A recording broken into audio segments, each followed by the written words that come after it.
Namaste, everyone. Welcome to the meeting this evening. I also welcome Dr. Sachin Ganorkar for being the speaker this evening and coming up with such a beautiful topic, something that we have not touched upon earlier. And I hope to hear what others also think through the question answer session that's going to be there at the end. So, just to give a brief introduction about the group, FACEMI has been into advocacy for the past more than 10 years now. And I think a lot of breakthroughs are coming through now after so much of painstaking efforts by Dr. Nirmala and a few of us. And we have the chapters of FACEMI, for, if I would call them, or the other groups in West is called FAVMI in Bombay, which is headed by Saraswati and Sachin. And in North, it is called Shanti Delhi. The person who is right now maintaining the group and organizing things there is Ritu Sharma. And we have a group in Calcutta called Shakti Kolkata that is managed by Debanjana. And we have a group in Bangalore that is Maitri. We have these beautiful names for our groups, which I always want to talk about in the introduction. That is how we came up with these names. I remember the name Maitri, how it came up to bring about a bond, a friendship bond, and that is how the name Maitri came about. So it's interesting sometimes to think about these kinds of beautiful memories that we have as to how the group started and how things are going on under the leadership of Dr. Nirmala Srinivasan. So I would now hand it over to Dr. Sachin Ganorkar to carry on and start the topic for today.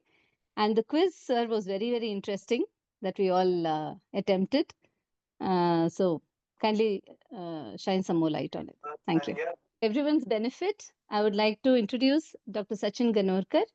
He is a physician and healthcare administrator. He has completed his master's and PhD in healthcare from TIS, Mumbai, and family medicine diabetology from CMC Vellore. He has worked focusing on patient-centric care through primary care, health administration, and technology for 20 years. Welcome, Dr. Sachin. Please carry on. Yeah, thank you, Sunuja. Thank you, everybody. Uh, Thank you, Dr. Nirma ma'am, for the topic, and also, My pleasure. yeah, thank you, Saraswati, and all the people who are there from different groups. Thank you for having this session this time, and I think it's an important topic which we face when we are supposedly healthy, and also if somebody has a mental disorder in the family, or or or or it can also happen to us because of the kind of challenges we are facing. So what I will do is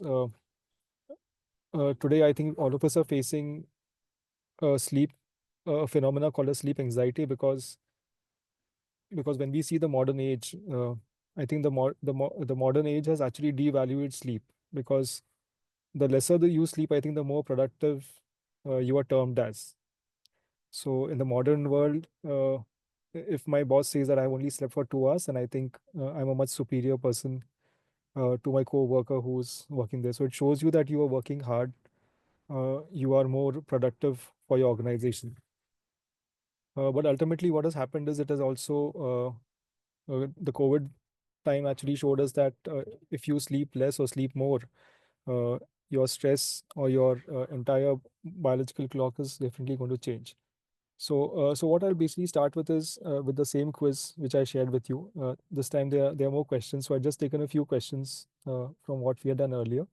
We'll just address those questions because that will answer a lot of questions in terms of sleep and mental illness. So I won't be explaining what is sleep in detail or what are the normal sleep cycles, because a lot of people in this group have a certain kind of understanding, and maybe I think we should try to learn a little bit more what happens in terms of sleep and mental illness. So I'll just share my screen. So can you see my screen now? Yes, Sachin, we can see. Yeah. Yes. So So there are a few questions. I think I'll just start the interaction. So this is something called Slido. Can you increase the font size of the screen, please? Font I'll just try, ma'am. I'll just little try. bit. Try, otherwise it's okay. I have made it here. I have adjusted on my screen. Okay, okay. So I think the first question is true or false? Depression can cause too much sleep or too little sleep. So what I would request you is that you can just type in the chat box, and I'll just try to see. I'll just try to select the right options accordingly. Can you see my screen now? Yes. Yes. So what would you select? And even you can also talk uh, on the audio phone. I'll choose it accordingly.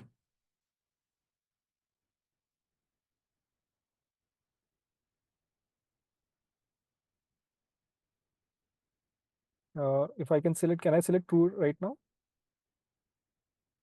Yes. Okay. So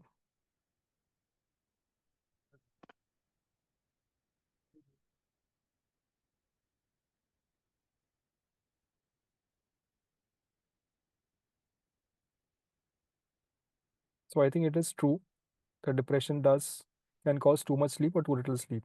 I'll just go to the other question. So which mental health condition is associated with a decreased need for sleep during certain episodes? So it has an answer here. So if you could just select the answer. So it's anxiety disorder, bipolar disorder, post-traumatic disorder, and schizophrenia. So which mental health condition is associated with a decreased need for sleep during certain episodes? Bipolar. Yes, bipolar is correct. Yeah.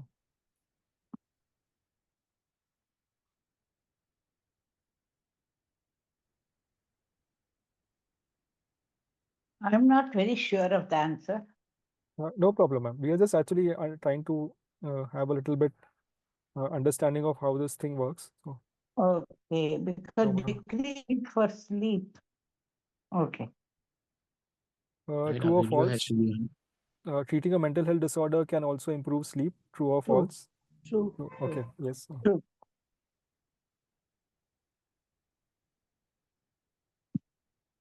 Okay. कौन है Uh, true lock which is the most common sleep disorder? Sleep apnea, Sleep apnea. narcolepsy, insomnia, and restless leg syndrome. So the correct answer in this case is insomnia. Insomnia. Difficulty getting a Insomnia, sleep lack of sleep. Yeah. is one of the most important Mm. disorders. So all of us, we are trying to focus on uh, what happens in this Google answer. So how does depression typically affect sleep patterns? So it always causes insomnia, it causes hypersomnia or insomnia. So insomnia is difficulty getting into sleep. Hypersomnia is sleeping too much. It has no impact on sleep patterns. It can cause vivid dreams.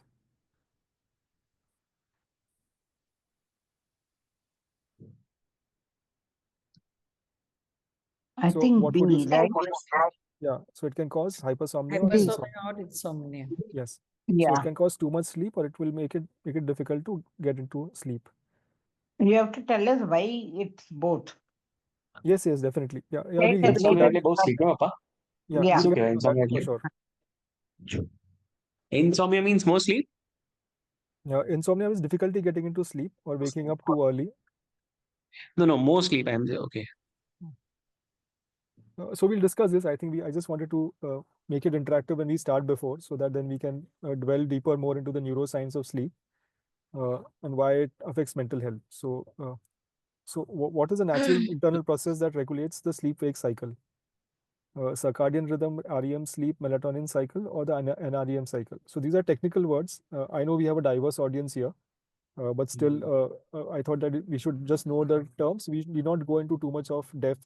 So I've also kept the questions which the people who are in a broader audience can answer and not make it too technical for all of you.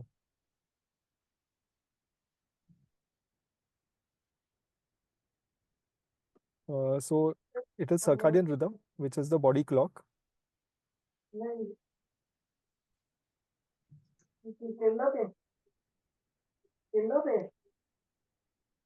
चलो पापा So which hormone is primarily responsible for making us feel sleepy? Yeah, so it's melatonin. That's the right answer.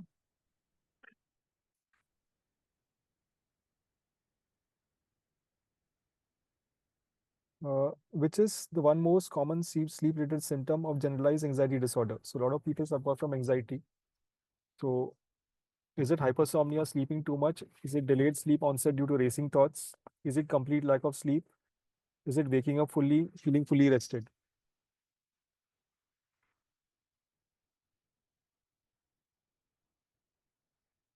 The answer is delayed sleep due to racing thoughts. So anxiety, your thoughts keep racing and you cannot sleep. So that is the one of the symptoms of generalized anxiety disorder.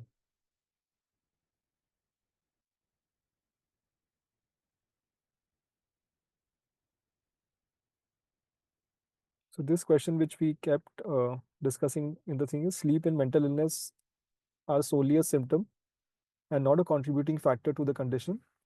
So as we discussed in the discussion, it is both.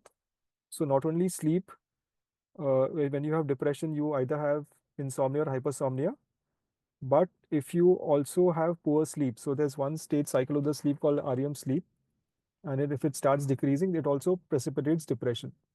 So sleep and mental illness is bidirectional. So what I wanted to put down in terms of these questions is that the topic which we are discussing today, sleep and mental illness, is a bidirectional concept.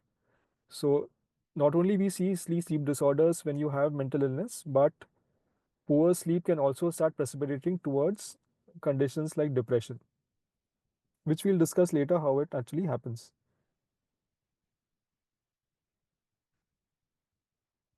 Hello, can you hear me?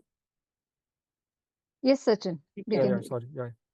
So poor sleep. So next question is poor sleep can exacerbate symptoms of anxiety and depression. True or false? So yes, it can. True.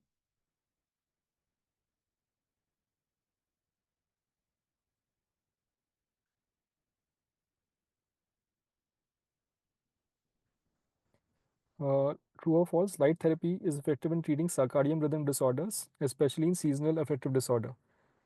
So seasonal affective disorder is something like depression, close to depression. And if you see in the Western countries which do not see light during the winter, people illuminate their houses more brightly. And circadian rhythm is nothing but your inner clock. So basically, people use a lot of brightness and light to actually see that your body clock is remains regular. So that's why this is true.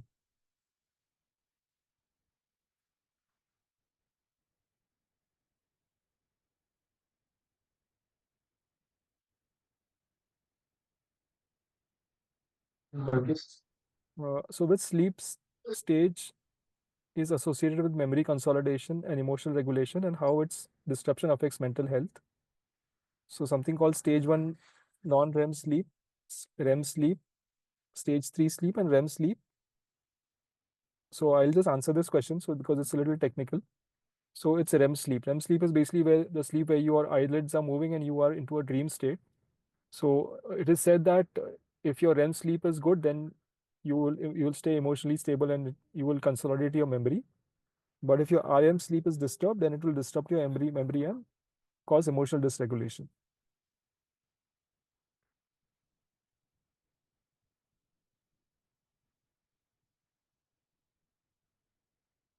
So this is an important question for our group because a lot of people all of us are looking after our loved ones who uh, might have schizophrenia. So in schizophrenia, what is the primary impact of antipsychotic medications on sleep? So A, they suppress REM sleep entirely. They improve sleep quality by reducing psychotic symptoms.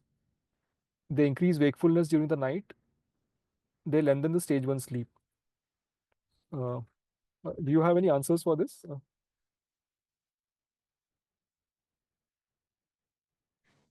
B. Yeah, yeah. So I think it's correct. So incidentally, in schizophrenia, they improve sleep quality by reducing psychotic symptoms. So actually, it helps taking antipsychotics in schizophrenia. That's correct. Thank you. What is REM sleep? Yeah, so we'll get into it. So REM sleep is a stage of sleep. So I just want to remember for in this session, I don't want to go into too much depth, but uh, sleep was always sleep for 1900 years. So from the early times before Christ to 1950s, sleep was always considered as sleep. So the Egyptians prayed to the god of sleep, which was like Isis, which was a god of dreams. And the Greeks prayed to somebody called Hypnos. So today we have this word called hypnotherapy, which comes from Hypnos. And Hypnos was the brother of Thanos, who was the Greek god of death. So sleep was considered to be a bridge between staying alive and being dead. And over the years, so I just wanted to give you a brief history. So Aristotle said that when you digest your food, the vapors go and hit your brain, and you feel sleepy. Hippocrates actually said that you have four kinds of biles or humor in your body, and there's something called black bile which affects your moods and causes sleep. And over the years, actually, a lot of people have in the Indian philosophy also there's something called nidra, which is spoken about. And close to till 1950s, nobody had categorized sleep. So even before that, the famous psychiatrists called Carl Jung and Freud, people listened to a lot of things called Freud. So they only spoke about dreams. So humans were actually fascinated by dreams. They were not fascinated by sleep. And sleep was actually something which was considered very natural, and nothing was discussed about. And in 1953, there was a scientist called Kleitman who actually established a sleep lab in Chicago, and he started experimenting what sleep is. And he's a person who actually in 1953 discovered something called REM sleep, which is rapid eye movement sleep. And for the audience here, it's a stage of sleep in which you are dreaming, and your eyelids are moving. And he decided that what coined the term called as REM sleep. So today we are in 2024 or 25. So it's hardly been 75 years when this categorization of sleep has happened. So that's why we are trying to say that this is called as REM sleep is a stage of sleep. So does that answer your question? Yes. Yeah. Yeah. Thank you.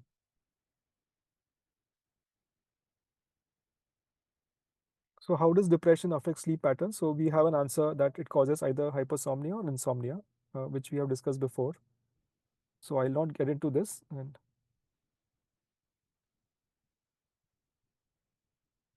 the next question is, which is the environmental cue that regulates circadian rhythm? So it is light. So light is one of the most important factors which we discussed today. So today we actually want people to switch off their mobile phones. Like 20 years back, we had Doordarshan, and the television would get shut off at 9 or 10 o'clock. And today we have our mobile phones. Today we have televisions which go 24/7. So if you go back 200 years back, people used to sleep in two phases. So people would sleep from 6 in the evening to 11 in the night, and they would go and do socialization, and then they would come back and sleep again. So it was always a peher. So in Hindi and a lot of terminology, they used to use peher, which is the time, which used to be like a categorization of time. And in the European and the Western era, people used to go to sleep. So if you read a lot of classics, which is maybe Homer's Iliad or Odyssey, or if you read a lot of Shakespeare, I think people used to sleep from 6 to 11, which is our time, and then used to wake up. They used to go and drink, roam around, and then again go back. So sleep was always in two phases. But what happened in 1800 was that the city of London started having gas lamps, and the city would stay illuminated for till actually 11 p.m. in the night.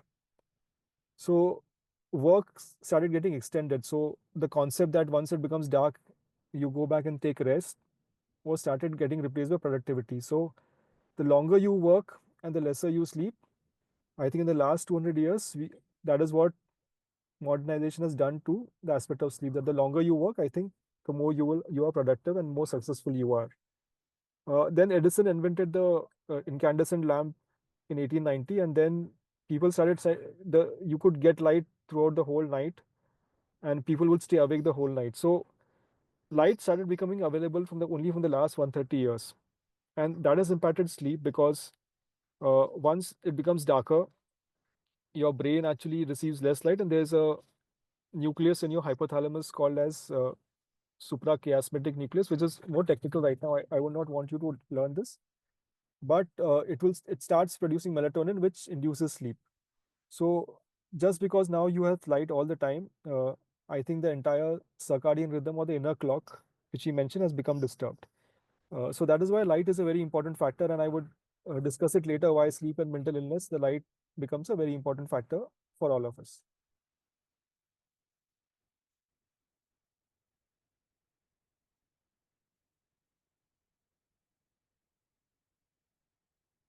So, how does chronic sleep how does chronic sleep deprivation affect the prefrontal cortex and its role in emotion regulation? Can anybody answer this?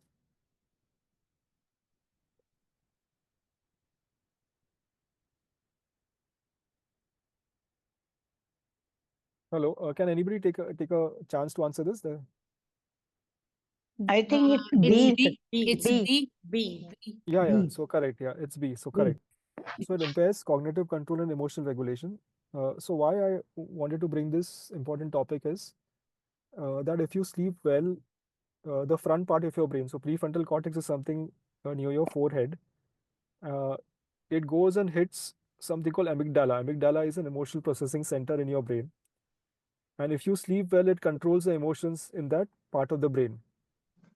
But the moment you start sleeping less or you have erratic patterns of sleeping, the control which this frontal part, which lies in your forehead, gets lessened on the emotional processing part of the brain. So cognition is something in the front part of the brain where you understand and judge things. So that starts getting impaired. At the same time, emotional dysregulation also happens. So that is what happens in depression. So for all of you, just to put it simply, just because you're sleeping less, the front part of your brain starts losing control over a certain part of your brain called amygdala, which processes emotions, and it starts causing a lot of emotional dysregulation. So that is where it starts precipitating towards depression.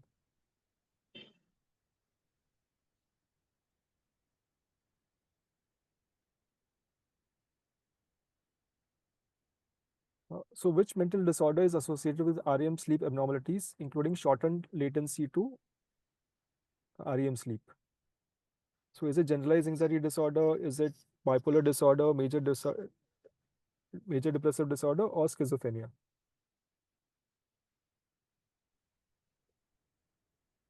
A maybe. Schizophrenia? Yes. So the answer is bipolar disorder, they say. Okay. I'll just check. Yeah. I'll explain this later. So what happens in anxiety is your thoughts are racing, so you might find it difficult to fall asleep in this mental disorder. Schizophrenics have more fragmented sleep. So they have a light sleep, but it is fragmented. So it's not associated with your REM stage of sleep. But bipolar and maybe a little bit of depressive disorder has a shortening of REM sleep. So the dream sleep might get affected. So that's why you associated that with maybe bipolar, maybe a little bit with depression.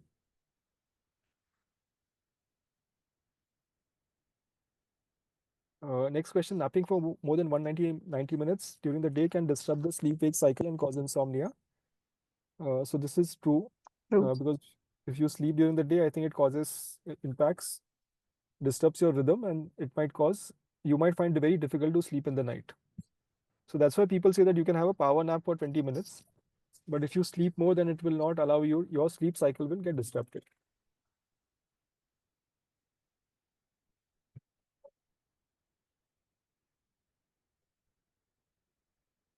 Which neurotransmitter is most closely associated with promoting sleep? So is it dopamine? Is it serotonin? Is it gamma aminobutyric acid, or is it norepinephrine? Serotonin. Uh, yeah, Dopamine. yeah. So I think it's dopamine is more with schizophrenia. Serotonin is also related to sleep, but it's mainly GABA, which is gamma aminobutyric acid. So a lot of people actually give you foods or supplements which actually increase GABA because once GABA increases, it induces sleep. So the correct answer is GABA, which is gamma aminobutyric acid. Uh, Dopamine leads to happiness, no? Yes, correct. Dopamine leads to happiness. So it's a different neurotransmitter associated, but the sleep promotion happens through GABA. You're correct. Dopamine also has leads to craving as well as other factors.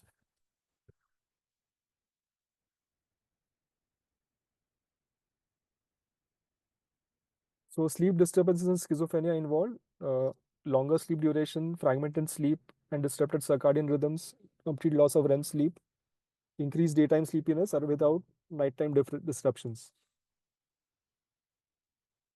Fruits. So B. yeah, correct. So it's B. B actually. So in schizophrenia, the sleep is fragmented. So people sleep for intervals, and the when to wake up and when to sleep becomes disturbed. So that is what is seen in schizophrenia.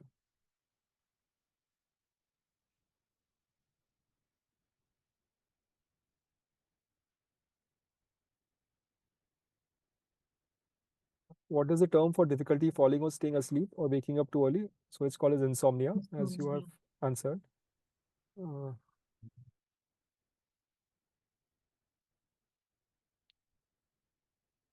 Sleep disorders like insomnia are precursor to which mental health condition? So I think as we discussed before, it's depression. Depression. Correct.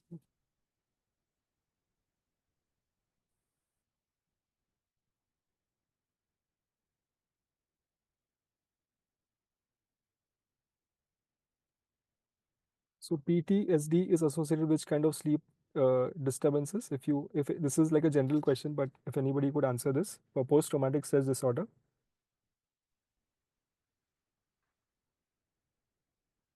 I am a little confused between A and B actually. B. Yeah, B. yeah. So it's B. Yeah, B is correct. So yeah, one could conclude. So frequent nightmares and insomnia. Uh, the reason behind is the same thing, that your cortex, which inhibits your emotional Mm. centers, loses that connect, and you find it very difficult to regulate your emotions and fall asleep. Also, nightmares because memory consolidation happens due to certain changes in the brain.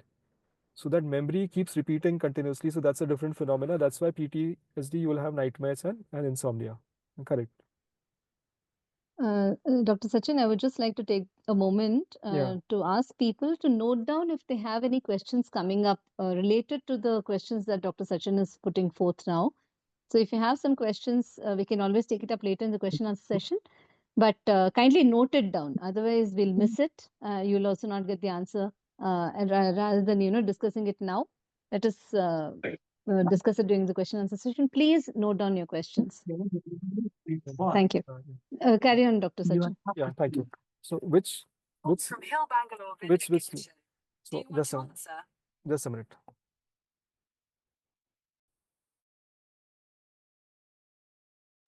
This meeting So is which being recorded, sir. Yes. Yeah. So how does sleep deprivation influence the brain axis? Can anybody answer? It decreases cortisol production.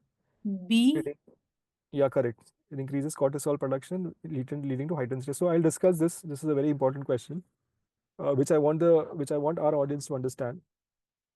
The correct answer is B.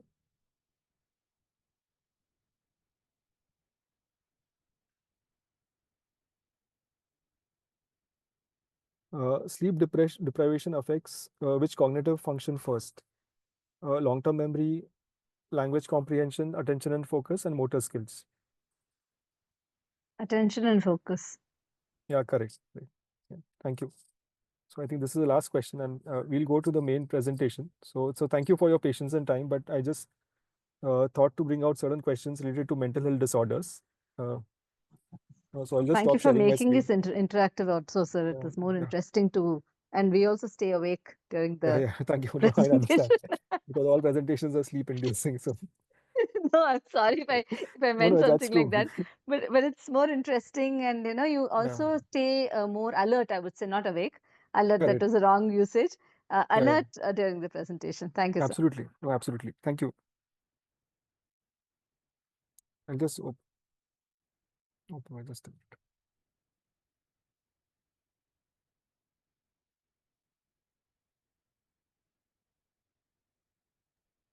Yeah. So can you see my screen now? Yeah, we can see your screen, Dr. Yes, Sir. sir. So, yeah. Thank you. So this is a discussion, and thanking Nirmala ma'am for this topic. It's a topic which, so this is general discussion, but I would request that this is not a medical advice. Best would be to take advice of your psychiatrist or sleep specialist.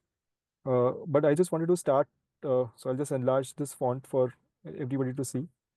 I think the best bridge between despair and hope is a good night's sleep. So this is a statement which came from E. Joseph Kosman. And if you can sleep well, I think a lot of things will become bright for you. So to just look at the definition of sleep, uh, sleep is defined as a natural reversible state of rest in which the body and the mind undergo essential process for recovery, repair, and maintenance. As I was discussing before, I think you had ancient Greek philosophers who spoke about sleep.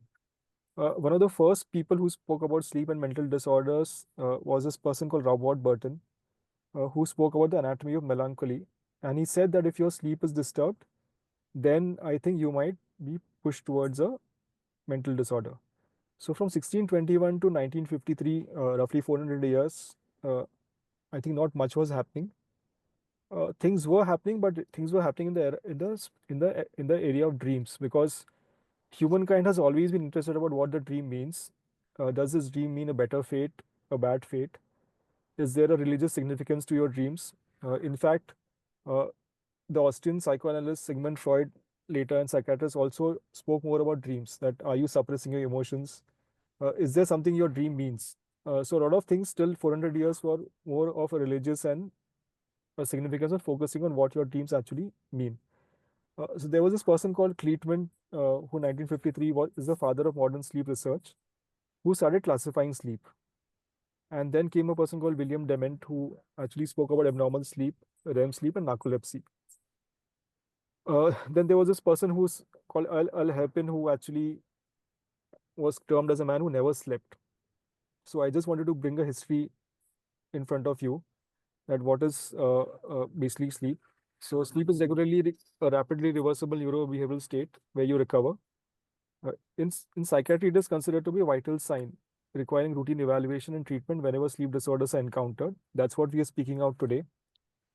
And in Ramayana, actually, there's a reference of sleep where actually when Lakshman goes out with Rama for 14 years, so he asks a boon, saying that because I have to look after my brother and my sister-in-law, I think I should not sleep. So in that particular scripture, his wife Urmila sleeps for 14 years. So these are all interesting incidences what we read in philosophy and in our ancient religious books. But I just wanted to actually bring you towards this. So this is the most important part of the discussion which I wanted to bring forward to you, and that's why I asked you those questions. So I would always say that our body is like a seesaw. So we have something called as a fight or flight system. So in our modern world, if you have to meet deadlines, you have to work towards earning money or impressing your boss or achieve anything in life which is achievement oriented, you trigger something called as a sympathetic system. So in the earlier when we were hunting, if you had to hunt an animal or get a trophy, that you would fight or flight. What we have also is something called as a parasympathetic system where you actually rest. So once you go back home after your day in the modern world, you prefer to relax, you listening to music, or you would eat something, or you would play, or you would go to sleep. So there's a system which actually helps you relax and take care of your body. So if you look at sympathetic system and parasympathetic system as a seesaw, there is something called as a hinge in between, which is something called as sleep. So all your answers today, in case you are a healthy person who has not been sleeping well, or if you have a mental health disorder like anxiety, depression, schizophrenia, bipolar disorder, substance abuse, etc., is only because your hinge has become disturbed. So what I would request all of you as a takeaway. So if I want to define that, what would be your takeaway? You would always say that sleep is a hinge. So if your body is like a seesaw where it's trying to balance between your fight with the modern world and you coming back and taking rest, if you don't sleep well, then your sympathetic system part of the seesaw will go up. So as and somebody asked me what happens in depression. your sympathetic system is hyper aroused. You are always aroused and stimulated all the time. So once you are in that state, it's very difficult to sleep. So that would be a very simplistic answer, which I'm trying to give you right now, because uh, if the hinge in your seesaw of your body is disturbed, that you're not sleeping well, then everything, all the parameters get disturbed. So anybody has any question for this? Anybody would like to ask anything till what we have discussed till now?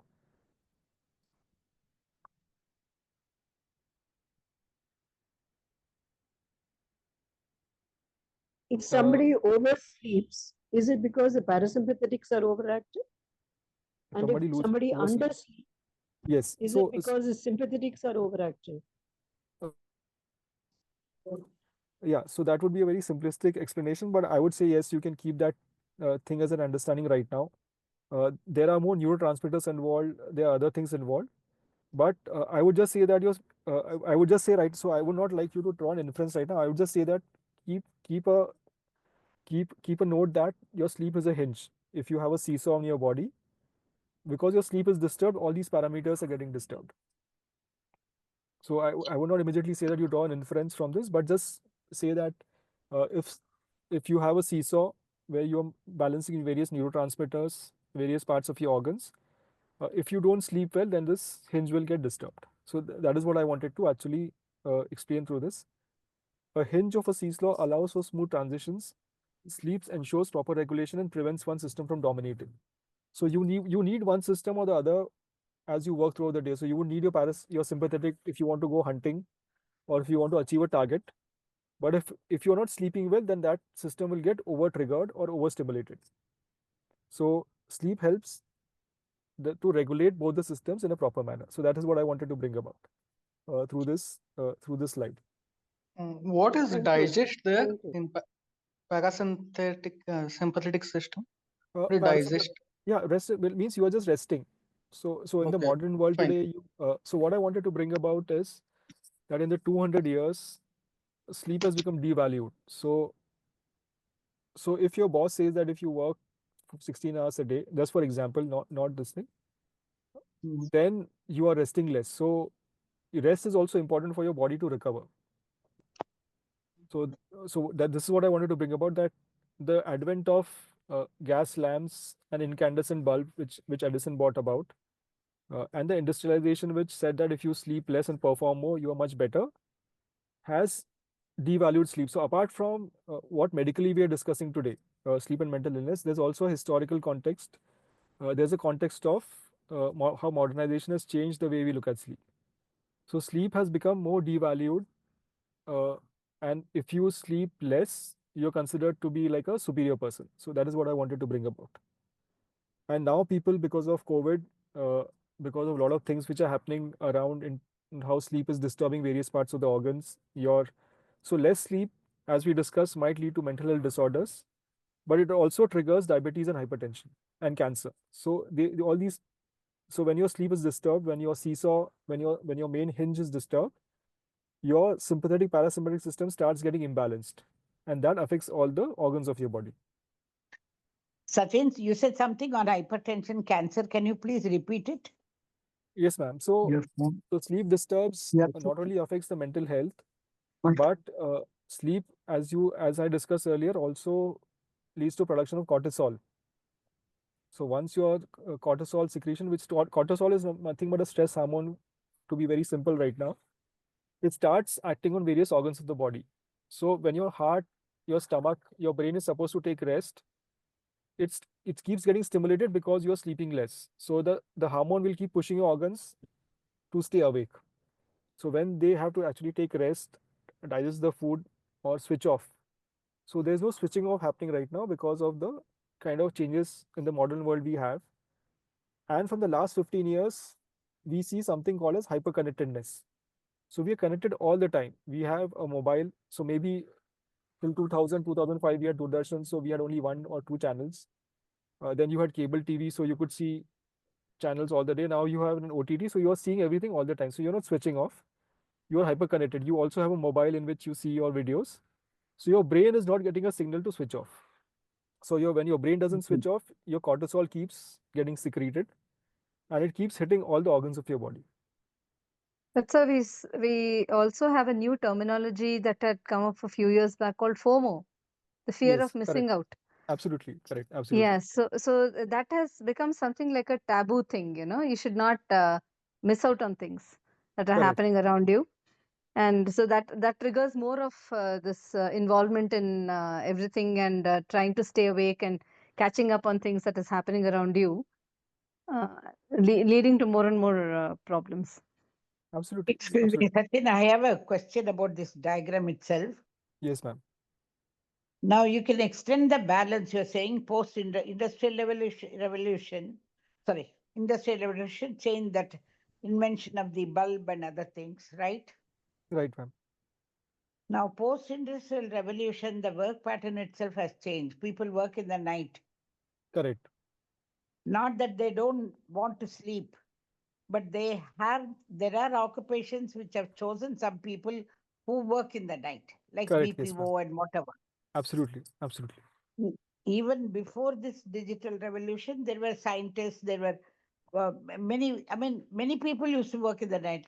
Even Correct. college Correct. lecturers used to prepare notes in the night, have a quick nap before rushing to the classes. Correct. Yes, ma'am. Many people. So, how much biology is there in the definition of the circadian rhythm? Yes, ma'am. No, so Is that's a it a very good. biological thing? Yeah, yeah. So circadian rhythm is your inner clock. So even if you refer to the modern science, or if you refer modern science, which is physiology, which is taught in medical schools, or if you look at Ayurveda as a concept where they talk about uh, your inner clock, which is inner balance of your body, or Vata Pitta Kapha. So that needs to be balanced through various mechanisms, which sleep looks after. So maybe it's an inner clock, which your there's a organ called hypothalamus which sits in your brain. That organ actually controls your rhythm of your body. So if so even if you're a shift worker in the night, and if you go back home and if you sleep properly, then your clocks are maintained. So your clock might change because of, you might be a shift worker, you might be a bus driver in the night, or you might be a train driver. But you have Nurse, if you go and nurse, sleep, for example. yeah, Yeah. correct, absolutely. A doctor's so even if you go and sleep and take care of your body, then your body clock gets reset. So you might stay awake in the night, but you will sleep during the day, but you'll recover your sleep. So there's something called sleep debt, Now, what which I you want to recover. know is how much of these developmental things that we had, the industrial revolution, environmental factors, how much of this disturb your circadian rhythm? Yes. So that's what Is I'm it trying to. possible for us to control it? Yes, yes, absolutely. So that is what I wanted to bring in between. I didn't. So there in 1903, you had something called barbiturates. So it's a medication which was started getting prescribed to get people to sleep. So as I said, modern industrialization devalued sleep. So I would just say sleep was devalued because people thought if you sleep, then you lose time and money. So people Yeah. started sleeping less.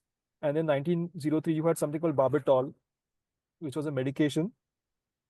And by 1930, millions of dollars of barbital was sold in the US society because people could not get sleep because of industrialization. So it's been practically proved that industrialization, because of having lights all the time and this aspect to work, etc., led to something called as sleep disorders where people do not fall asleep. So if all of us have heard of somebody called Henry Ford, and Henry Ford observed this phenomenon, he started something called as a work shift where people would work for 8 hours, people would go and do recreation for 8 hours, and people would sleep for 8 hours. So what I'm saying is all this industrialization has also impacted what we call as sleep. So sleep, which was necessary to restore the body, was not considered important.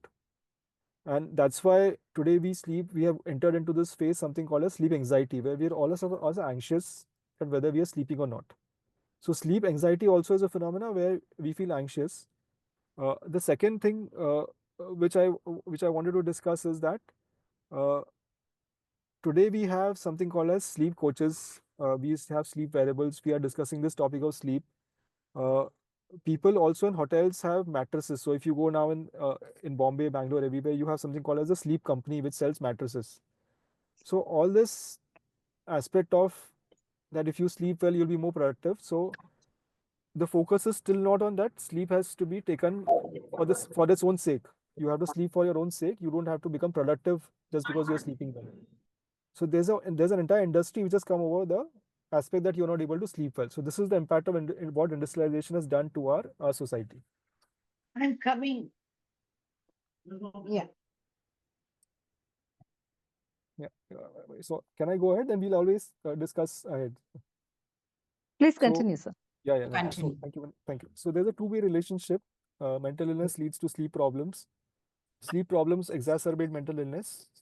And this creates a vicious cycle affecting overall well-being. So that's why I thought this very simplistic example of a seesaw and a hinge, where your sleep is the hinge, and it always affects. So if you're not sleeping well, you will be pushed towards depression, like disorder, because you're not able to regulate your emotions.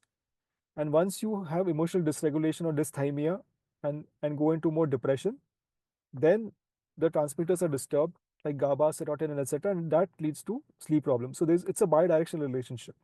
So this is the entire gist of what we want to converse about today. So based on what I read, and I didn't, I because of the audience, we have a very broad audience. I tried to make a formula which how do you maintain your sleep in mental illness. So if you have a mental disorder, you have something. So what I have tried to put right now, very simply right now for the time and what we want to discuss is sleep quality. If you want to sleep well, so QQRT is quality, quantity, regularity, and timing. So if you want to sleep well, there is something called a circadian rhythm. So what we are discussing right now is your inner body clock. So to put in very simple terms, if you can get up at one regular time and if you can sleep at one regular time, your brain starts getting the right signals that this is where I need to shut down. So first is improve your body clock. Second thing is I would subtract arousal. So why I'm talking about arousal is if you have a mental health disorder like depression, where you're hyperstimulated, or a bipolar disorder, or you have anxiety where you're racing your thoughts. So if you take if you take care of arousal through medications or to meditation or to hypnotherapy, etc., your arousal will go down. Corrective interventions are medications, cognitive behavior therapy for insomnia, meditation, etc., and plus environmental exposure. So if there's too much of noise, if you have too much of light in your house, or if you're drinking alcohol. So one of the most important things which we saw in COVID is people were drinking alcohol to relax their nerves. So it's an environmental exposure which will not make you sleep. So alcohol was disturbed with the way you sleep. So if you want to improve your sleep quality, for very simply for this discussion which we have, improve your circadian rhythm, reduce your arousal, which happens in mental health disorders by medications. Corrective interventions could be medication or could be lifestyle factors like meditation or hypnotherapy, etc. And then taking care of your environmental exposures. So just to keep a very optimized approach right now for this, for short term, adjust your medication. So if you are taking antipsychotics, if you are on certain medications, so you might take sleep medications, antipsychotics, and adjust your environment. So you use light therapies, you use etc. to understand how to quickly adjust your sleep. For long term, use behavior therapy. So there's something called CBT for insomnia, so which we'll just discuss in brief.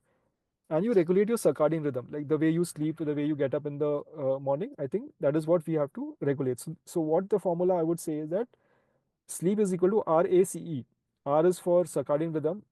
You subtract arousal, which happens due to central mental health conditions. You do corrective interventions and you look after environment. And T is a function of time. So sleep is equal to RACE, which is establish circadian rhythm, subtract your arousals, do corrective interventions, and do environmental exposure. So that is what I wanted to discuss today. Now I'll straight away jump because maybe the sleep part I'll discuss later. So in a mental health disorder like depression, what we find is what I would discuss right now for what we're discussing is hyperarousal. You're always stimulated because your hinge is disturbed. You're overstimulated right now. You have negative rumination. You keep thinking negative thoughts. You have an altered circadian rhythm. you sleep early, you sleep late, you wake up early. So all these changes happen. So what is the treatment approaches for? Or so you have something called sedating antidepressants. You do CBTI, which is cognitive behavior therapy for insomnia for negative sleep thoughts. And if your circadian rhythm is disturbed, like because there's too much of darkness which happens, then you do light therapy for seasonal depression.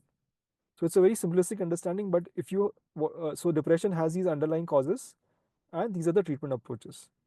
So I'll just stop right now in case anybody wants to ask any question. Hi, Sachin. Yes. This is Dr. Priyanjali here.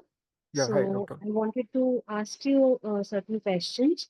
Yeah. Please For go ahead, doctor. example, like I that's a very good presentation. So I just wanted to ask you that if a person oversleeps, like Correct. as you said in antidepressants, there's a very potent side effect that you oversleep, like that helps you to probably calm yourself down and stuff.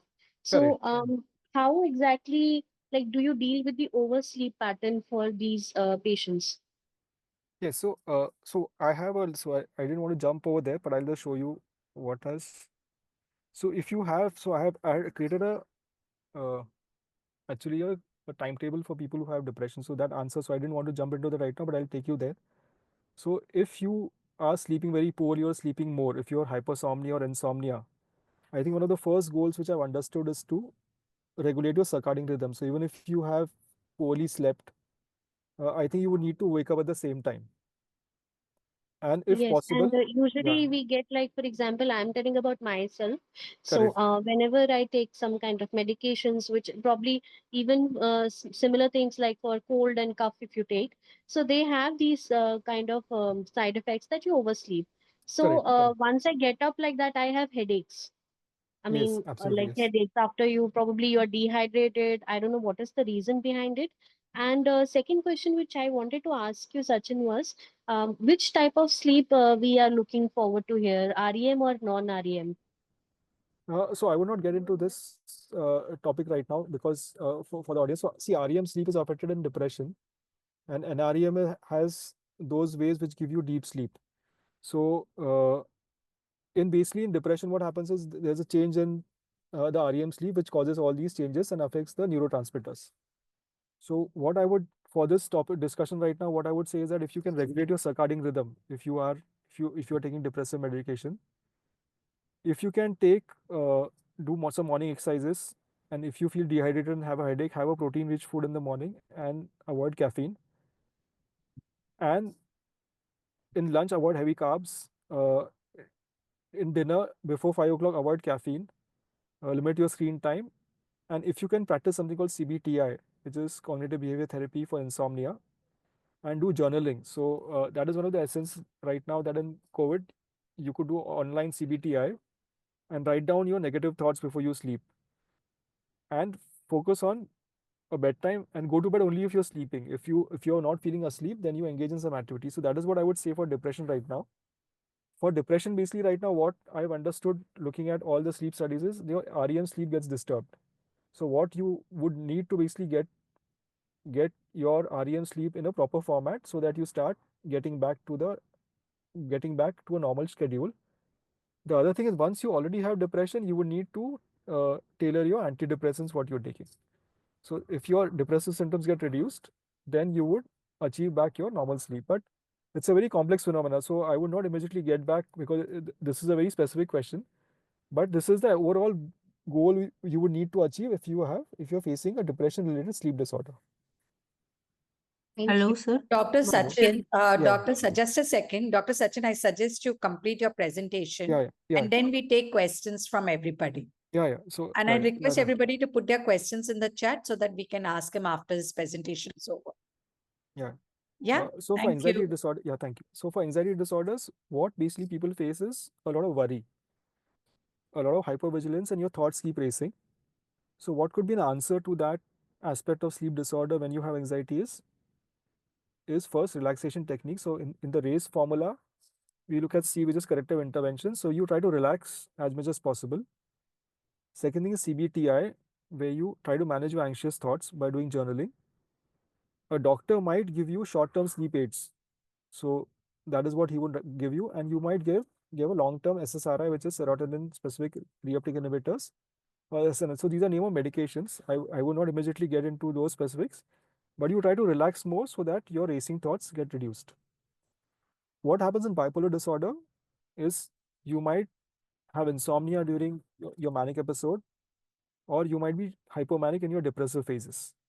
So what the doctor basically does is they give you mood stabilizers, so your mood becomes more stable. They sedate you, and they try to tell you to maintain consistent sleep wake routines. So in your formula of sleep is equal to RACE, they give you medication through corrective mechanisms, and they say you maintain your circadian rhythm. What happens in schizophrenia is people have psychosis. So there is a medication effect. So you might oversleep in certain medications, and there's also environmental factors because people have hallucinations, people listen to sounds. So as we discussed earlier, your antipsychotics might be of great help to help you sleep better, and the atypical antipsychotics also help you do better. You do something called CBT for psychosis for people who are amenable to that, and you also promote sleep hygiene. So these are the things which we looked into the formula of RACE, which we are looking at. The other disorder which we discussed is the post-traumatic stress disorder. So here you might have nightmares, and you might feel very aroused because of certain flashbacks. So in your formula of sleep is equal to RACE, C is corrective intervention, you might get a medication for that. You might do CBTI, and you might learn to relax. In generalized anxiety disorder, you are worrying all the time. So you might get in the formula of RACE, you might get CBTI to reduce worry, address long-term anxiety by medication, or you might get sedating antidepressants for sleep. So that is what happens in generalized anxiety disorder. In ADHD, you are hyperactive, your thoughts are racing, and you have medication side effects.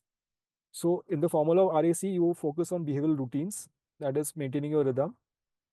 There are something called non-stimulant medications, and you adjust your timings for stimulant dosing. So that's what happens in ADHD. In substance use disorders, you might have withdrawal symptoms, you might have substance abuse and sleep. So in our formula of RACE, you focus on C, which is corrective adjustments for behavior therapy. You might get a temporary sedative, and you are asked to control your environmental factors, that is avoid stimulants, example caffeine, etc., before you go to sleep. In OCDs, you might have intrusive thoughts or compulsions disrupting sleep. So it might be difficult for you to small sleep, and you might also get up quickly. So you focus on C, which is CBTI, where you reduce your exposure and response. You get a medication called fluoxamine, maybe to maintain your symptoms. And you also learn relaxation strategies which fall under C. So what I wanted to say in this, that if you remember this formula, sleep is equal to your R is for rhythm, A is for arousal, C is for corrective techniques, and E is for environmental exposure. So this is a very simple formula where I try to actually categorize what might fall under each category of mental health disorder, what happens in that, and what could be the treatment approaches in that, in this, for the broader audience. Excuse me, Uh, sir. What is yeah, CBTI? yes. So CBTI, there's something called cognitive behavior therapy, which was discovered by an American psychologist, and where you look at cognition. Cognition is thoughts. Thank you. Now, there is something called CBTI insomnia, I is for insomnia, which is offered offline as well as in online. So there are sleep programs in US and UK where they offer it online, and maybe you do journaling, you focus on your thoughts so that you sleep in a much better manner. So what I'm trying to bring out through this entire discussion is that, especially in sleep and where you have mental health disorders, is bidirectional. You focus on the formula of race, that you maintain your circadian rhythm. You look at arousal factors, like whether it's hyperarousal, hypoarousal due to various conditions or fragmented sleep, etc. You look at corrective interventions such as medications or meditation, hypnotherapy. And the last part is E, which is your environmental factors, which is noise, light, and if you're drinking alcohol, etc. So if you control all these aspects or substance abuse, then you improve your QQRT, which is quality, quantity, regularity, and timing of sleep. So, and then you categorize this into several common mental disorders which you are seeing.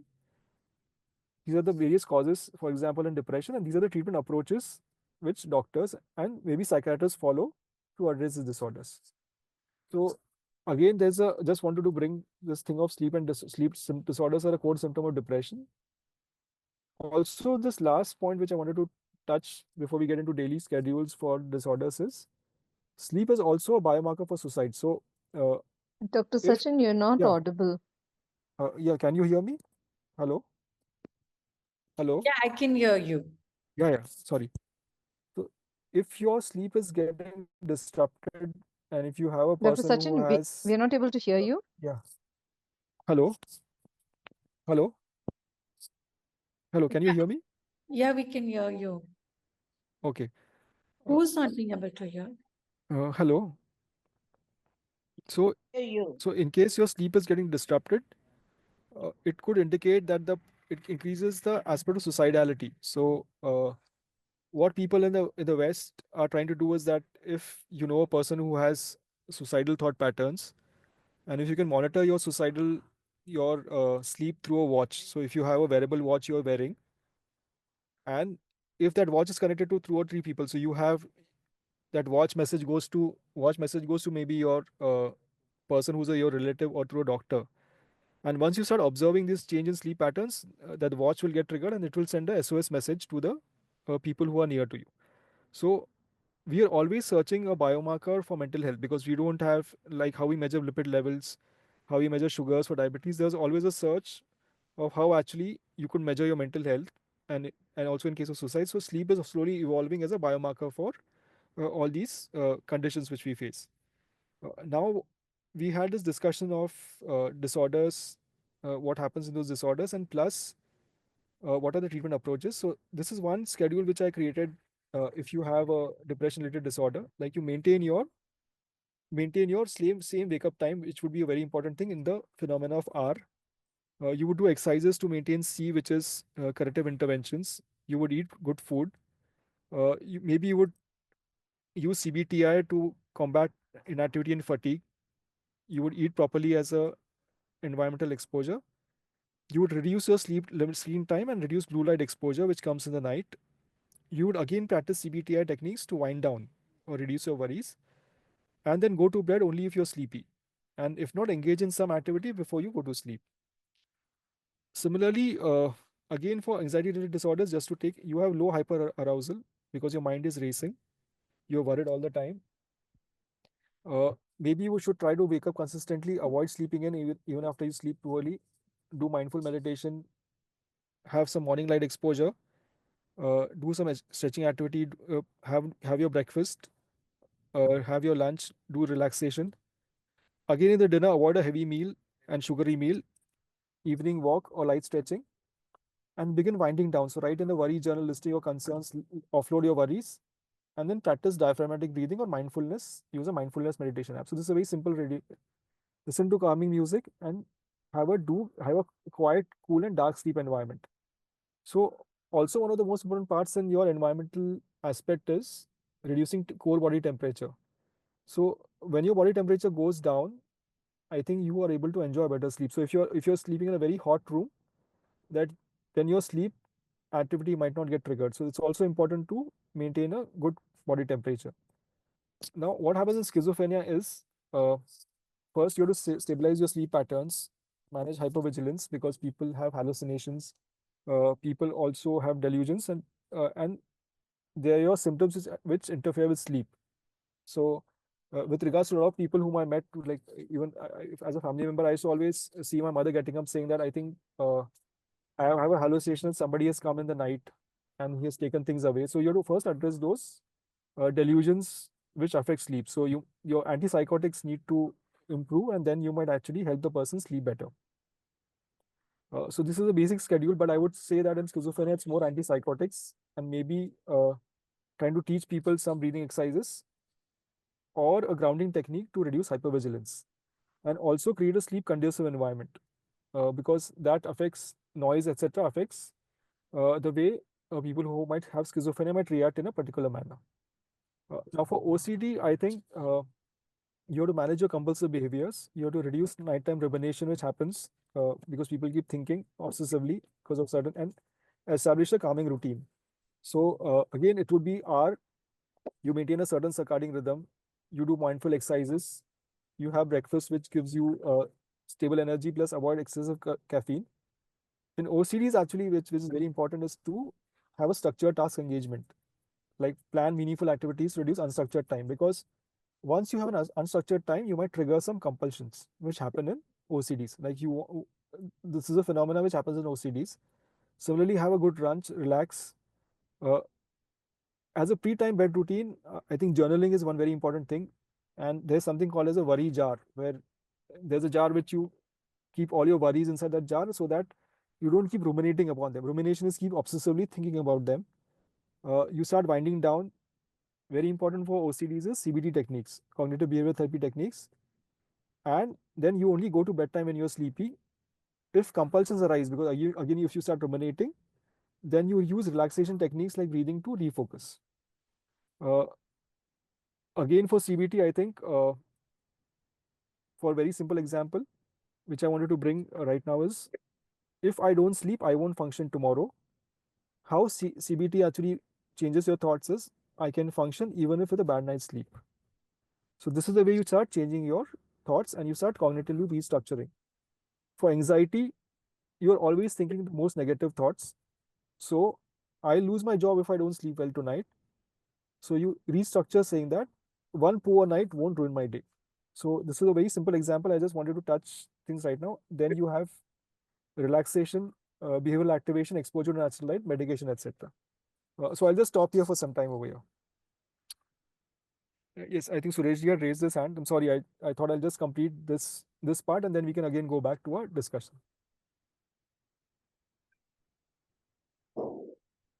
So, Dr. Sachin, you Yes. want to continue? Or you would like to take the questions? Yeah. So I just wanted to quickly say that people had asked about, thank you, sir. So people had asked about 4 stages of sleep. So I don't want to get into that because the topic of discussion today is more sleep and mental illness. So I thought because that is much less discussed. So we'll focus on first what kind of mental disorders are there, what problems in sleep they face, and what could be the approaches we could derive as families. These are 4 stages of sleep, and this is just a definition which I have right now. So maybe I think we can go to the questions, and I'll try my best to answer what I could do on a broader level Okay. for anybody who wants to ask. Okay. So the first question is, why there is oversleep which leads to swing mood and lazy? Yes. Yeah. So I think one of the answers is a change of neurotransmitters. So I have another presentation, but I didn't bring this up in today's discussion because it becomes very complex. Yeah. So you have a various interplay of neurotransmitters like serotonin, GABA, norepinephrine, which changes the kind of sleep circuits in the brain. So that is why it leads to oversleeping uh, in the conditions like depression. So that is the most simplistic answer I can give right now, because there is an aspect of neuroscience, something called neuroscience of sleep, and still a lot of mechanisms are still not deeply understood. But for what we have discussed, I would just say that if you want to improve sleep, maintain rhythm, reduce arousal factors, use corrective techniques like medication, etc., and reduce environmental exposure. So that is what I could maybe I can answer for this question for now. Great. The next question is by Shubhra, is if someone has not been able to sleep well for several nights, can the recovery factor done by sleeping more during the week or on other days or like on weekends?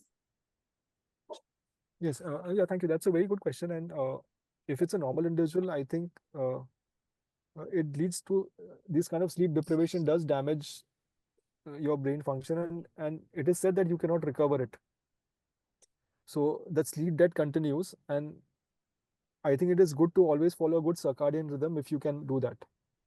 But studies which I have read is that it's very immediately. It's not difficult. It's if you sleep, like if you don't sleep for a few days and you sleep, it does leave some kind of a emotional dysregulation in your system. So I would not advise you to do that as a technique.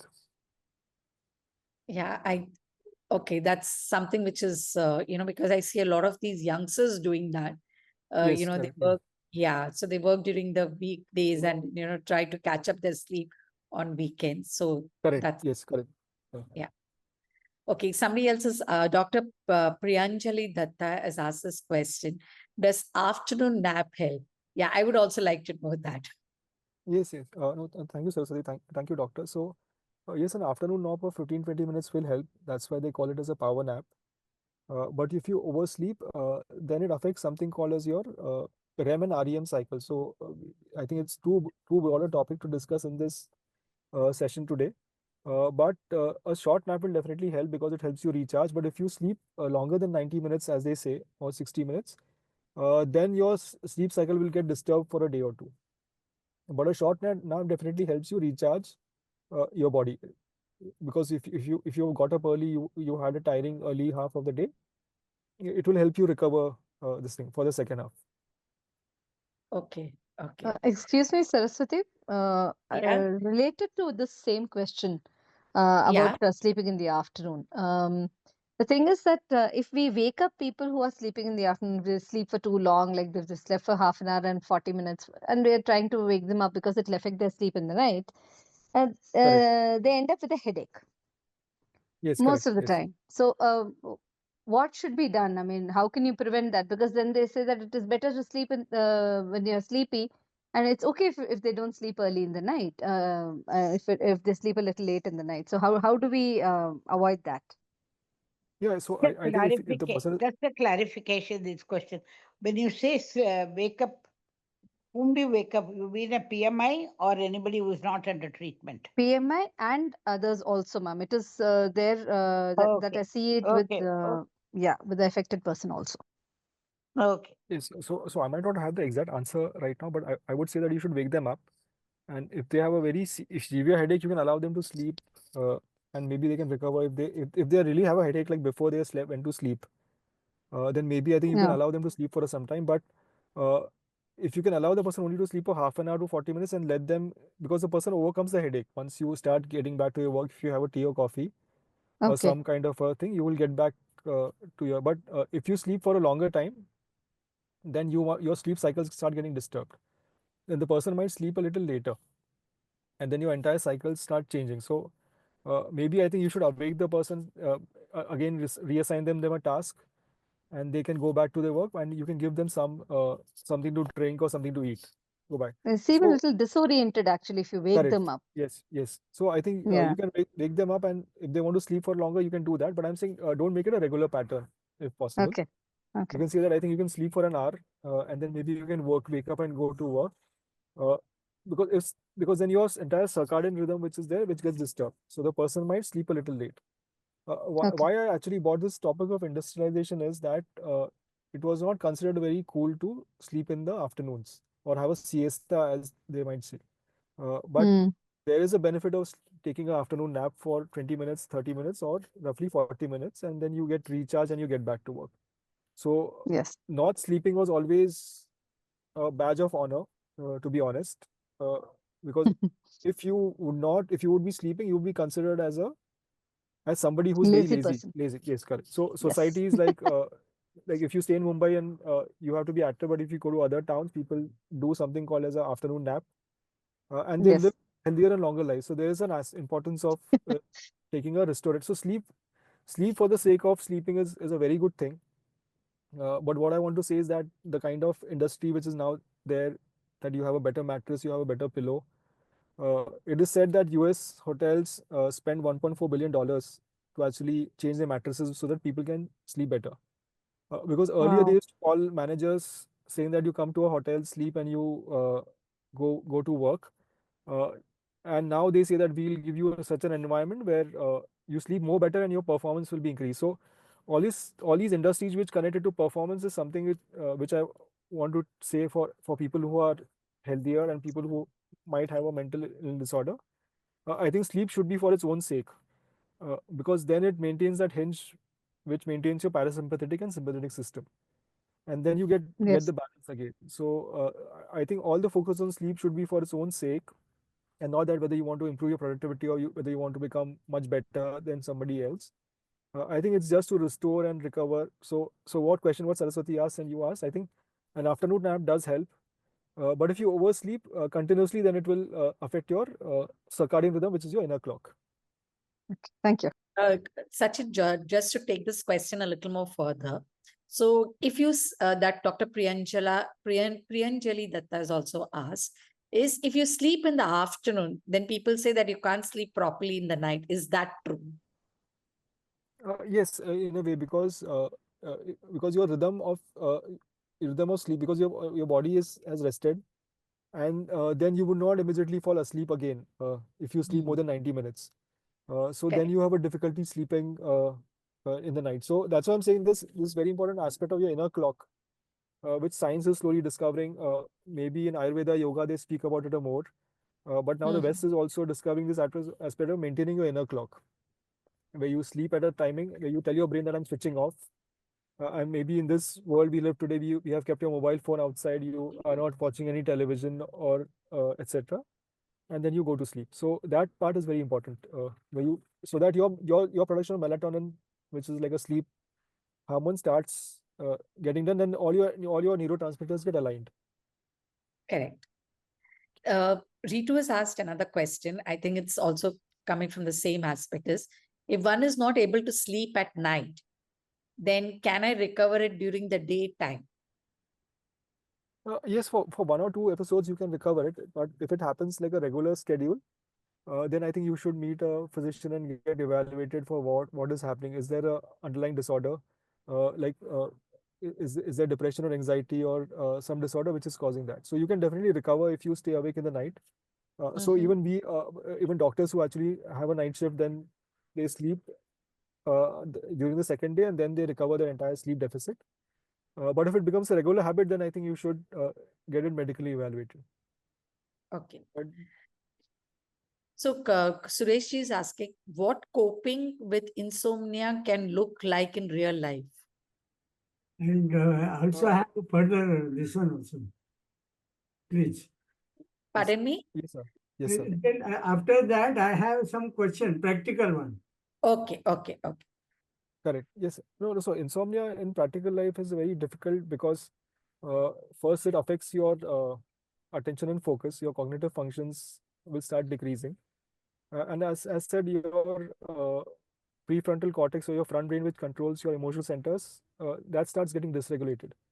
So there have been movies made. So there was a movie with Al Pacino, which was called Insomnia, where he completely loses and starts hallucinating. And also you have movies like Inception, which has come recently, where you go into dreams and you start doing various things. So lack of sleep definitely affects your attention and focus, which is cognitive function, and you need somebody to help you address that. If it's a short-term measure because you had a bereavement or somebody has passed away, you might have that insomnia. But if you have a disorder, I think you will need to go and meet a doctor and address various facets, address underlying that. Yeah, yes, Dr. Sachin, very good Yes, sir. border presentation. Only one thing, see, whatever we have discussed is about the mental MI. But if the Correct. caregiver Yes, sir. care, yeah, if the caregiver is also one, is a prospective to become a MI, or like me, I share my case. In that case, this CBTI really works. It is not practiced here, but in US it is practiced. Correct. But Yes, then, absolutely. yeah, it is US, it is a regular one. But then, if suppose I am taking medicines, sleep medicines, correct? Then Correct. when to stop that? That's a big challenge because it's like an addiction only. So I No, try sir. to Yeah. reduce it Yeah. or taper it down, but certain conditions like now I have to manage my wife who is OCD.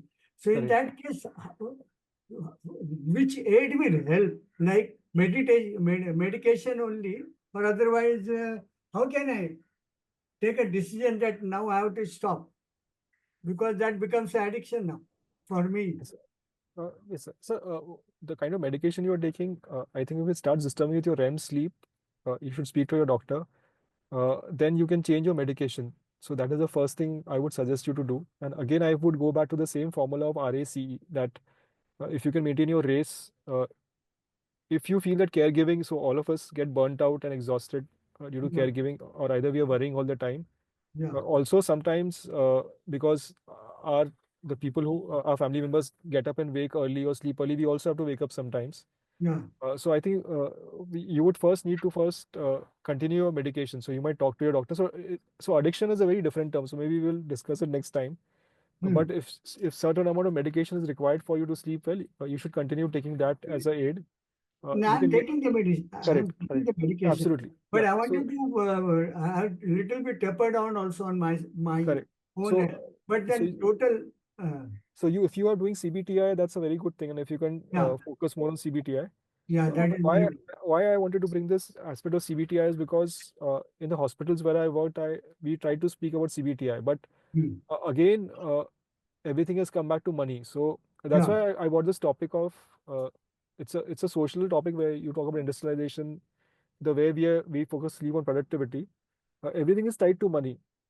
So when we spoke about having a CBTI program in the hospital, people just ask how much money it will make. money. So the entire devaluation of sleep, which has happened over the last 2 centuries, people are not understanding the kind of damage to the mental health and physical health it has happened to the people around. And in order to correct that, again, if you want to take a program, people want to know how much money it will make. So that's the entire challenge which we see in the modern world, which we face today. Yeah, but this can be taken, even Saraswati also, that this can be taken because that is a general thing what I'm saying. Yes, absolutely. Dr. Sachin, what is ERP for OCD? What is ERP, ERP. ERP? OCD, yeah, OCD. You have mentioned there is a ERP in this one. Yeah, no. So I think that's okay. The full forms. So yeah, in the table you have said. Yeah, correct. Yes. Yeah. Yeah, this one. Okay, so correct. yeah. Okay. The exposure and response. So in OCDs you get anxious about certain thoughts. Like if you see dirt on a door handle, or if you see something, Very you start washing and cleaning. Very true. So in an OCD thing, you also start talking people that if a certain amount of exposure of a dirt is there, you let it be. So so there was a movie with which was about a OCD movie with, I think, Hugh Jackman, which came in 1990s, where he would get obsessed about washing his hands continuously, or doorknobs, or he would just walk on tiles. So a thought therapy reduces your intrusive thoughts and says that, I think, if this happens, I think don't worry about it, just relax. So those intrusive thoughts which disrupt your sleep can be addressed through medication as well as through CBTI, which is cognitive restructuring of your thoughts. But then the patient is not ready to take the treatment or a denial mode. Correct. And that is really disturbing because my wife is the OCD.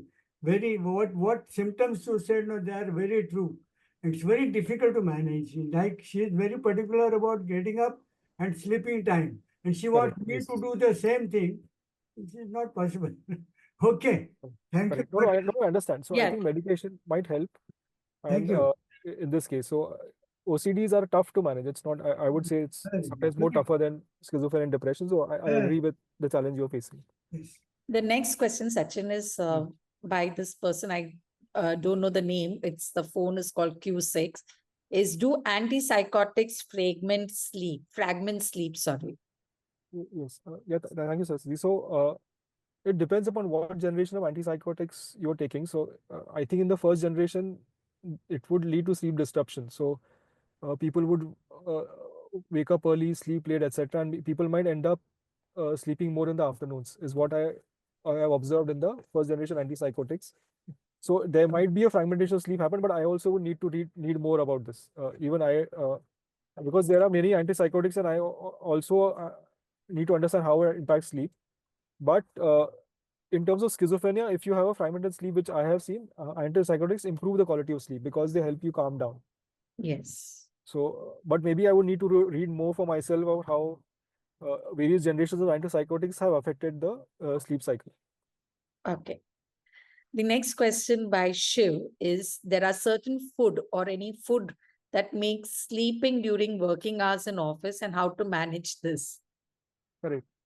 Yeah. So that's why in the timetable, it's a good question. That's why in the timetable I have put that, I think if you can replace heavy carbohydrates with proteins, because then it will not give a signal to your brain to go into a sleep mode. Even if you can take a nap for 10 minutes, if your office allows so, I think that should be okay, uh, which is important for your productivity to be maintained. But uh, I think that decisions in food you can make based on what you are eating. Like replace heavy carbohydrates with more protein-based foods. Yeah. The next question by Dr. Priyanjali Datta is, many people, when they try to do sleep, they are a little sleepy, not REM sleep, but many a times do not reach deep sleep, which is a REM sleep. What can we do to get REM sleep early? Can we achieve REM sleep with white noise? Okay. I would not know what is white noise, but like for our generation of like people who are healthy, so I would just say healthy. If you're, I think that progressive muscle relaxation is something might help. And I think what one I would just ask you to avoid is before 5 o'clock. If you have taking alcohol or if you take stimulants like caffeine or tea or coffee, I think you should stop taking that.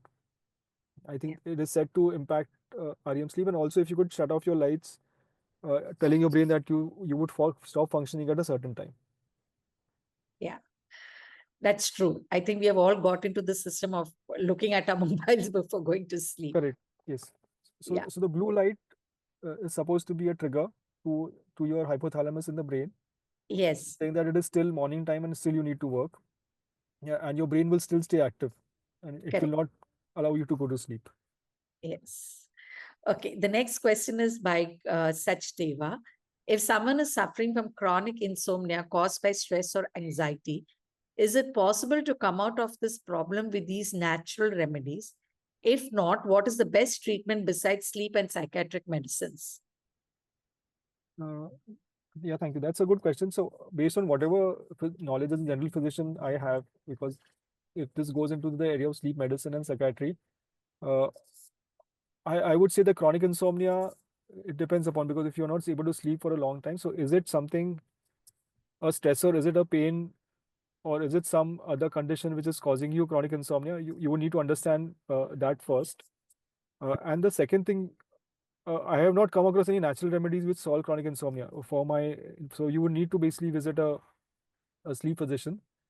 Is it sleep apnea? Because a lot of my friends who work in consulting, to be honest, they are not able to sleep because they have sleep apnea. So, because the flap in the throat, which allows the passage of oxygenated air has narrowed down, and you're not able to sleep. So first, you would need to understand what is the problem. In Indians, it could be sleep apnea and snoring, and I think medication and taking help would be the best answer to do that. Uh, I'm not aware of natural methods. Only thing I would aware of is yoga nidra or maybe relaxation techniques, which help you relax better. So I think taking medical help would be a better answer for this. Okay. Thank you, Dr. Sachin, for that answer. The next question is from Ridula, is which is better, melatonin or fresh? Melatonin Or hello? Zolfresh, ZOASH. Can you hear Uh, me? yes, I can hear you. So melatonin, a lot of people are taking right now, but I would not suggest that. So I would say that based on whatever you are suffering, like whether it's a short-term sleepiness problem or I think Zolfresh is what is given to a lot of people, but I don't know what medical condition you have. And I think for this topic, we will not get into the medical part, but I don't know how melatonin actually capsules really work based on what I've been reading and understanding. So maybe Zolfresh Yeah, would be better to take. But I can't like we can't discuss exact medical conditions when we have this topic going on. yeah. This is, I think, the last question, Dr. Sachin, which we'll take, which is from Dr. Priyanjali, is any treatment for oversleep headaches? So maybe I would need to read bit more because this question has come frequently. I think uh, it might be like there's something if you have not eaten properly and you have slept and your body has doesn't have that sufficient amount of food to process. So maybe I think having something after you've slept is having maybe a stimulant like tea or coffee for some if you like it. or having some food might actually help you overcome this problem. But maybe I would need to read more about this. Even I don't know an exact answer of oversleep headache. So because if is it really a medical condition, or is it like a general thing which people suffer from? But maybe I think having a stimulant and eating well could be an answer to this. Thank you, Dr. Sachin. Is there anything, last few words you'd like to say before we end this session? No, I just wanted to thank you all for your time and patience listening, and this opportunity given by FACEMI, Nirmala ma'am, Sindhuja, Saraswati, all of the people who are there, even from I think Ritu, so and all the people who have come actually and come and listen to this presentation. The only thing I would like to mention as a summary is that sleep is and mental health is bidirectional. So in case something is giving wrong, I think you should explore both the sides. And sleep is always like a hinge which will balance the seesaw of your body. So if you sleep well, then a lot of organs in your body will stay balanced. So that is the only message I would like to convey uh, at the end of this presentation. So just wanted to thank you all for your precious time and for the listening today on Saturday. Thank you, Dr. Sachin. Over to you, Sindhuja. Thank you, Saraswati. It has been a wonderful session today, as you can see from all the thanks that you're getting in the chat box also. Very helpful, and it is something that, as you saw during the session also, people were coming up with more questions. I also had a question that was very pertinent to me. So it is not something that we think about, and especially from my personal experience, when we have a person suffering from mental illness in the family and they are on antipsychotics, as my loved one is, sleep becomes a topic of discussion many times, and it becomes also a kind of a irritant, if I can use that word, for the rest of the family, because they feel that it is used as an excuse to not do anything, to laze around. These are the words that I used.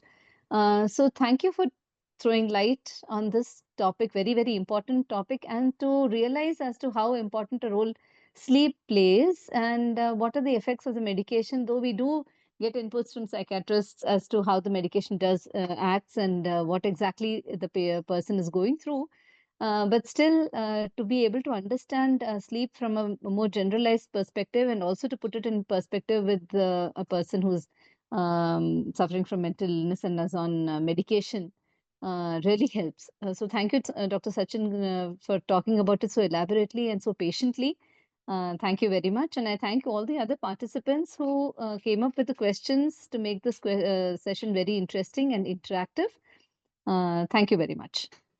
End with the pledge, the FACEMI pledge. If we could just have that on the screen, Saraswati. I request everyone to stay on mute and just repeat after me, but only I will be heard to everyone so that there's no confusion, there's no other sound coming up. Dr. Sachin, special thanks to you. We should schedule, if possible, some special sleep labs online, if possible. I'll talk to you about it later, Dr. Sachin. Thank you so much. Yes, ma'am. Yes, ma'am. So to start the pledge, FACEMI pledge. We, the members of Families Alliance on Mental Illness, FACEMI, pledge to support one another and other families in similar situations and use language which conveys love and respect towards each other and especially towards the PMI. We shall strive to protect and promote the rights of PMI as enshrined in the laws of the land. On this day, we take this pledge to work towards the vision and mission of FACEMI. Thank you, everyone. Thank you, Saraswati. Thank you, Dr. Sachin, again. It's been a wonderful session.